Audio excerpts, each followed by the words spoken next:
아주 마음에 드는 고가의 물건이 있다고 칩시다. 그 물건을 살 수 있는 능력도 저에게 있다고 칩시다. 어떤 사람에게 있어서는 고급 가전제품일 수도 있겠고 어떤 사람은 가구일 수도 있을지 모릅니다. 또 카메라를 좋아하는 사람들은 몇백만 원의 카메라일지도 모릅니다. 그런데 그런 물건을 사는 데 있어서 각각 그 사는 방법들은 조금씩 다를 수 있을지 모릅니다. 같은 백화점이나 또는 여러 가지 할인마트든 또는 인터넷 쇼핑이든 동일한 어떤 물건을 어느 두 사람이 산다고 쳐봅시다. 근데 그 중에 어떤 사람은 그 물건을 사는 데 있어서 여러 가지 혜택을 잘 누리는 사람이 있습니다. 회원 가입에 특전으로서 만약 10% 할인 쿠폰 있으면 10% 할인 쿠폰을 사용을 합니다. 또 마일리지가 있어서 마일리지를 사용하기도 합니다. 또 어떤 경우 생일 쿠폰을 사용해서 뭐 3%든 5%든 더 할인받아서 남들 사는 물건보다도 훨씬 더 사게 한 20%, 30% 아니면 그 이상으로 사는 사람이 있다고 칩시다. 그에 반해서 두 번째 어떤 사람은 그런 쿠폰이 자기가 분명히 누릴 수 있음에도 불구하고 귀찮아서 누리지 않는 사람이 있습니다. 예컨대 한 700만 원짜리 무슨 카메라가 있다고 쳐봅시다. 그래서 어떤 사람은 할인을 받아서 한 300만 원 할인받아서 400만 원을 사지만 어떤 사람은 한 700만 원을 그대로 그냥 묵니다.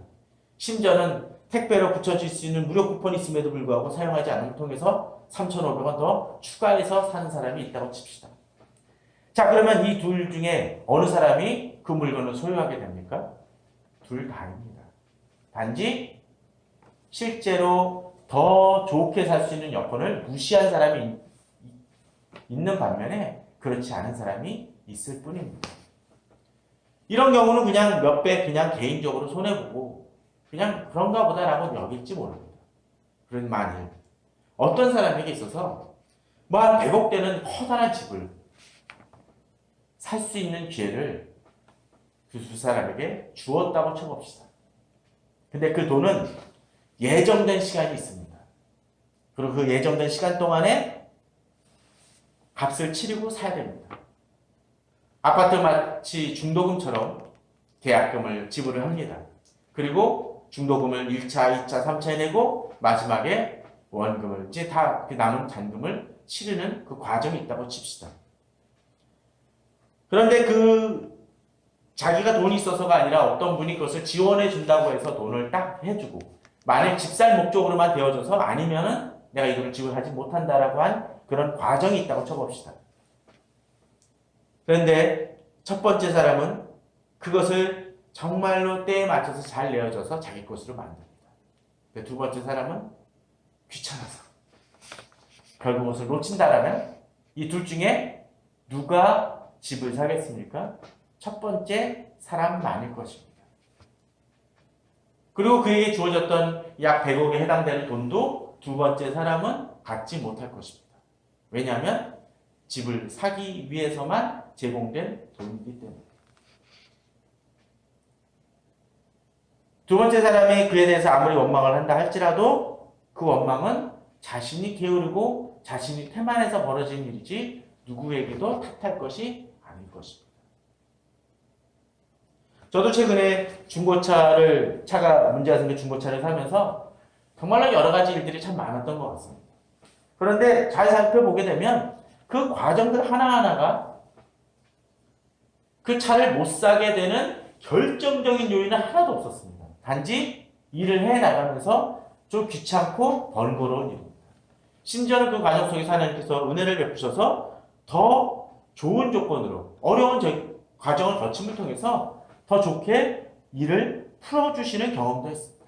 단지 발목을 잡히는 듯한 느낌, 당장 그 일에 부딪혔을 때는 왜 이렇게 자꾸 번거로운 일이 벌어지는지라고 생각할 뿐이었습니다. 우리들의 삶을 돌아보면 그런 일들이 참 많은 것 같습니다. 어떤 거 하나 처리를 하려고 해도 어떤 혜택 하나 누리려고 해도 서류를 갖춰야 되고 또 동사무소를 들려야 되고 또 어디 가서 증명서를 떼기도 해야 되고 또 어디 가서 무슨 일을 처리해야 될 경우들이 많이 있습니다. 그것을 처리하면 혜택을 보는데 그렇지 못하면 혜택을 보지 못합니다. 오늘 본문도 사실은 그런 비슷한 내용인 것 같습니다. 아니, 이건 혜택의 문제가 아니라 두 번째 제가 예를 들었던 그 경우처럼 마땅히 얻을 수 있는 기회임에도 불구하고 얻는 사람이 있는 반면에 상실하는 사람이 있다는 거죠. 아니 100억짜리 집과도 비교할 수 없는 일이 오늘 본문에 등장을 합니다. 무엇입니까? 오늘 본문은 안식에 대한 얘기를 하고 있습니다. 1절입니다. 그러므로 우리는 두려워할지니 그 안식에 들어갈 약속이 남아있을지라도 너희 중에는 혹 이르지 못할 자가 있을까 함이라고 되어 있습니다. 뭐라고 되어 있습니까? 우리에게 약속이 있습니까? 있습니다. 안식에 들어갈 약속이 남아있다라는 거죠.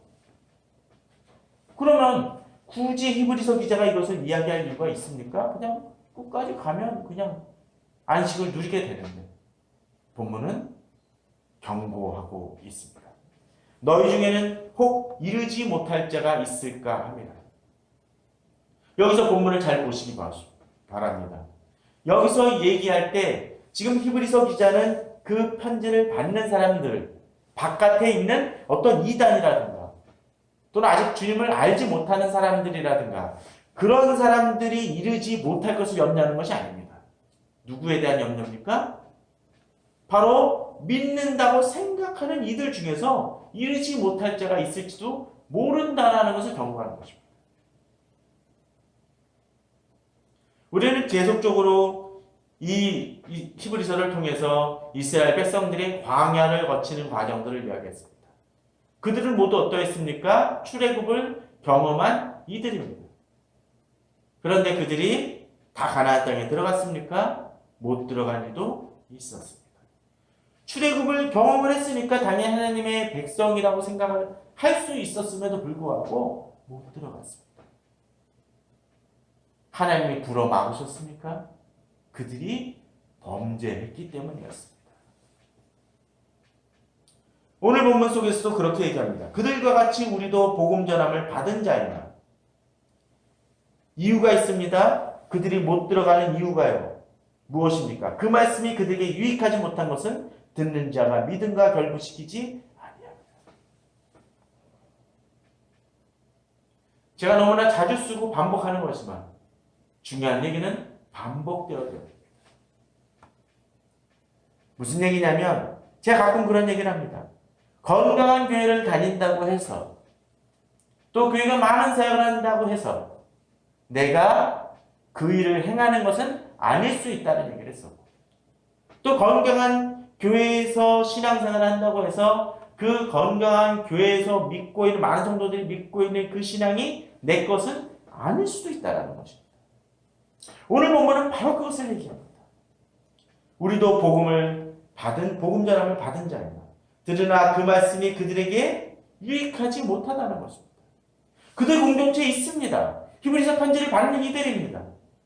거기는 정말로 여러 가지 복음적인 내용과 교훈과 권면이 있습니다. 그럼에도 불구하고 그것이 유익하지 못한 이유는 뭡니까? 듣는 자가 믿음과 결부시키지 못했기 때문이라고 이야기하고 있습니다. 그렇습니다. 분명히 지도에는 어디로 가라고 분명히 되어 있는데 예를 들어 보물지도에서 어디로 가라고 분명히 선이 거 있고 그렇게 되어 있는데 그대로 행하지 않고 나는 그렇게 생각하지 않는다라고 나는 이것을 못 믿어라고 이야기하는 사람이 있다라면 그 사람은 보물을 얻을 수 없습니다. 예컨대 금고를 여는데 패스워드가 있습니다. 1, 2, 3, 4, 5, 6, 7하고 분명히 써있는데도 불구하고 난 그렇게 생각하지 않아. 이렇게 쉬운 번호가 아닐 거야. 7, 6, 5, 4, 3, 1일 거야. 그렇게 얘기해서 그것을 몇 번씩 눌러서 결국 열어야 될 문마저도 여러 번 오류 발생하면 어떻게 하죠? 요새 거는 잠겨버리죠. 그런 것처럼 그렇게 망쳐서 그 돈을 찾지 못하는 사람이 있다는 어리석은 사람입니다. 오늘 본문은 실제로 그런 사람들이 있다라고 얘기합니다. 제가 지난번에도 얘기 드렸지만 상담하다 보면 너무나 당연한 얘기를 이야기함에도 불구하고 듣지 않는 자들이 있습니다. 그런 분들 중에는 말씀을 제대로 전하는 것이 두려워서 숨는 이들도 있지만, 저 만나는 걸 두려워하는 이들도 있지만, 만나는 걸 좋아하는 사람도 있습니다. 단지 여러 번 만나지만 듣지는 않습니다. 심지어 아멘하고 얘기합니다. 저 문목사님 존경합니다라고 얘기합니다. 그러나 듣지 않습니다. 믿음으로 연결시키지 못합니다. 그럼 그게 의미가 있습니까? 없습니다. 바로 본문은 그것을 지적하고 있습니다. 약속이 있으면 뭐합니까? 약속을 듣지 않는다는 의미가 없습니다.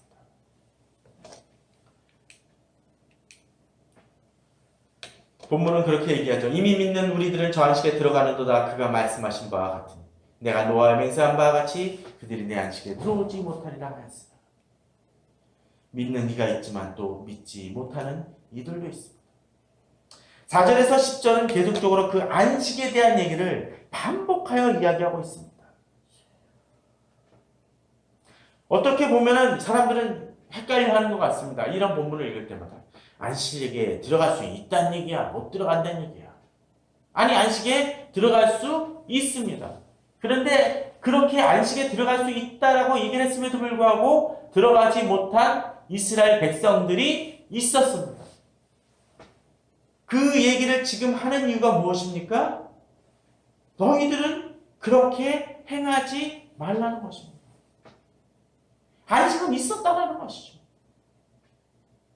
그것을 받지 못하니까, 그것을 믿지 못하니까, 불순종하니까 실패했다라는 것을 이제 이스라엘 백성들의 예를 통해서 이야기합니다.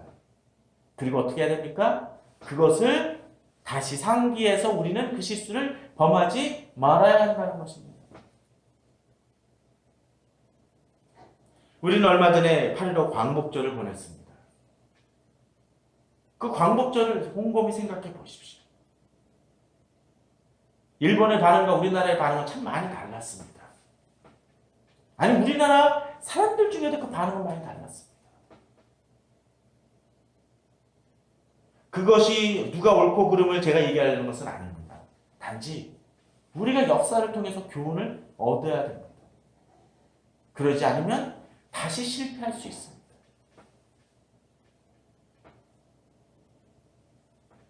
이러한 문제는 우리들 신앙의 시도 역시 동일하게 일어날 수 있음을 오늘 본문은 보여줍니다. 요새 에스겔서 우리가 매일 성경으로 퀴트하고 있지만 거기서도 계속 얘기하는 것은 그것입니다. 북이스라엘과 남유대 얘기를 합니다. 그러면서 남유대에 대해서 얘기를 뭐하고 얘기합니까? 북이스라엘이 실패해 넘어진 것을 보고 남유대가 깨달아야 되는데 깨닫지 못해서 실패했다고 얘기합니다. 우리는 알아야 됩니다. 종종 우리 주변에 신앙인이었던 사람들이, 믿음을 가진 사람들이 실패하는 이야기를 우리는 자주 봅니다. 그럼 우리는 격렬하게 비판하는 사람들이 주변에 있죠. 그러니까 교회가 욕을 먹는 거라고 합니다. 맞습니다. 그런데 한 가지 더 나아가야 됩니다. 그렇게 넘어진 사람들처럼 누가 넘어질 수 있습니까? 우리도 넘어질 수 있습니다. 경고를 얻지 못하면. 그러기에 이제 오늘 히브리서 기자는 그렇게 얘기합니다. 그러므로 우리가 저 안식에 들어가기를 힘쓸지니 이는 누구든지 저 순종하지 아니하는 본에 빠지지 않게 하려 함이라고 되어 있습니다. 그렇습니다. 본에는 두 가지가 있습니다. 마치 우리나라의 그 역사를 강점 시기를 돌아보게 되면 사람들은 요새 보통 두 가지로 나누죠. 친일파와 애국자를 얘기를 합니다. 둘 다 우리들에게 뭐가 됩니까? 본이 됩니다. 애국자는 당연히 얘기하죠. 그냥 긍정적인 본이 됩니다. 매국노는 어떻게 됩니까? 부정적인 의미에서의 본이 됩니다. 그렇게 살지 말아야 된다는 것이죠. 오늘 본문은 뭡니까? 순정하지 아니하는 본에 빠지지 않게 하려 합니다. 이스라엘 백성들이 가나안 땅에 나아가기 위해서 광야에 있을 때 우리들은 그 광야에서 일어났던 많은 어리석은 일들을 바라봅니다. 이야기하죠. 왜 이렇게 어리석었을까? 그런데 지금도 이러한 일들은 동일하게 벌어집니다. 아니, 내 자신도 자주 벌어집니다. 하나님의 자녀라고 얘기하고 또 하나님의 말씀은 확실하다고 얘기하면서 그렇지 못하며 살 때가 많이 있습니다. 순종하지 않는 본에 빠지기 쉽다라는 거죠. 뭐하면? 힘쓰지 아니하면. 10절에 보게 되면 이제 또 다른 구절에 보게 되면 그런 내용도 등장을 합니다. 그 10절에 이미 그의 안식에 들어간 자는 하나님이 자기 일을 쉬신과 같이 그도 자기 일을 쉬느니라고 되어 있습니다. 여기서 앞서 11절에서 누구든지 저 순종하지 않은 본에 빠지지 않게 하려 하면서 순종하지 아니하는 본을 얘기한다라는. 이들은 안식에 들어가지 못했죠. 10절에서 뭡니까? 이미 그의 안식에 들어간 자는이라고 되어 있습니다. 우리는 안식에 들어갔습니까? 못 들어갔습니까? 안식 들어가지 못했습니다. 그런데 이들은 어땠습니까? 들어간 이들이에요. 앞서 순종하지 아니하는 본이 있었던 반면에 순종하여 안식에 들어간 사람들이 있습니다. 우리가 이제 나중에 한참 뒤에 보겠지만 히브리서 11장에서 우리는 보통 뭐라고 얘기하나요? 그걸 믿음장이라고 얘기를 하죠. 그리고 12장에서는 바로 우리를 둘러싼 많은 증인들이 있다고 합니다. 11장과 12장의 그 얘기는 결국은 이렇게 안식에 들어간 이들을 얘기를 해주는 것입니다. 그의 반면에 순종하지 아니한 본으로 인해서 실패한 이들도 있다는 거죠. 그러게 우리가 쫓아야 될 것은 무엇입니까? 바로 안식에 들어간 자들을 본받는 것이죠. 자, 그렇다면 순종하는 본과 순종하지 아니하는 본 사이에서 그것을 구분지어 행할 수 있는 방법이 뭘까요? 바로 그것이 그 유명한 구절 12절입니다. 너무나 잘 아는 구절이죠. 하나님의 말씀은 살아있고 활력이 있어 자외의 날선 어떤 것보다도 예리하여 혼과 영과 및 관절과 골수를 찔러 쪼개기까지 하며 또 마음의 생각과 뜻을 판단하나니 라고 되어 있습니다. 우리는 이 구절을 너무나 잘 압니다. 그래서 하나님 말씀을 잘 외우고 또 잘 공부해야 되고 막 얘기합니다. 그런데 오늘 히브리서 말씀을 통해 보면 이 말씀은 무엇입니까? 우리가 순종하는지 순종하지 아니하는지 그것을 판단할 수 있는 기준이 뭡니까? 말씀이라는 거예요. 그 얘기는 뭡니까? 다른 데 가서 찾지 말고 말씀으로서 나 자신을 비춰봤었을 때 내가 잘못했다라고 얘기하면 멈추면 됩니다. 또 어떻게 해요? 하나님 말씀에 하라고 하면 되는 것입니다. 무엇을 통해서 판단 내립니까? 말씀을 통해서. 이 말씀은 어떤 말씀입니까? 살아있다라고 되어 있습니다. 생명력 있습니다. 또 이 말씀은 모호하지 않습니다. 요새는 말씀을 가지고 자꾸 너무나 많이 해석합니다. 단순하게 받아들여야 될 것마저도 꼽니다. 아, 이 시대가 좀 바뀌어져서 문화가 바뀌어져서. 사실 이 시대에 이혼에 관한 문제라든지 자녀 교육에 대한 문제든지 명확합니다. 사실. 단지 우리가 악해서 하나님께서 봐주고 계실 뿐이지 명확합니다. 여러 가지 불법적인 일들도 마찬가지입니다. 이 시대 사회정의가 실현되지 않는 이유가 뭡니까? 성경에 보면 과부와 고아와 나그네를 돌보라고 되어 있습니다. 나그네가 요새 뭡니까? 제사 외국인이에요. 결국은 얘기하면. 그런데 안 돌봅니다. 그러니까 사회정의가 실현되지 않고 저울을 흔들어 버리니까 경제 불평등이 벌어지는 것입니다. 간단히 얘기하면. 방법은 뭡니까? 하나님의 말씀에 순종하여서 기업가가 기업을 하면 되고 정치가가 정치를 하면 됩니다. 정치가의 언변이라고 하면서 거짓말을 합니다. 그러니까 신뢰하는 것이죠. 답은 단순합니다. 하나님의 말씀은 살아있습니다. 그 말씀이 내 생각과 마음과 뜻을 판단합니다. 세상 사람은 속일 수 있을지 모르지만 내 가족은 속일 수 있을지 모르지만 하나님의 말씀에서 내가 어떤 자인지를 드러내게 됩니다. 그걸 통해서 뭐가 드러납니까? 순종하느냐, 순종하지 않느냐가 드러납니다. 약속대로 나아가느냐, 나아가지 않느냐. 안식으로 나아가느냐, 나아가지 않느냐가 나타나는 것입니다. 매번 얘기 드리지만 이것은 걱정하고 두려워하라고 얘기 드리는 것이 결코 아닙니다. 우리는 안식에 들어갈 이미 특권이 주어진 이들입니다. 그런데 그 특권 그냥 제대로만 가면 되는데 안 쫓아가지는 어리석음을 범하지 말라는 권고라는 것이죠. 자꾸 공동체 안에 있고 말씀대로 그냥 붙들고 나아가면 되는데 자꾸 세상에 눈 돌리고 딴짓하니까 실패하는 것입니다. 하나님의 은혜를 잊어버렸기 때문에 벌어지는 일입니다.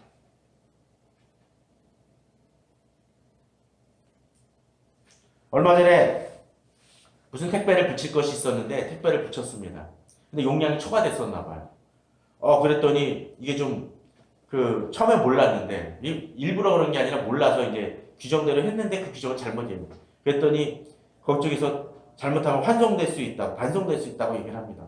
붙여야 될 물건인데 반송이 되어지면 어떡하나 해서 그럼 어떻게 해야 될까요? 제가 요금을 지불해야 될까요? 그랬더니 지금 송장이 나와서 안 된답니다.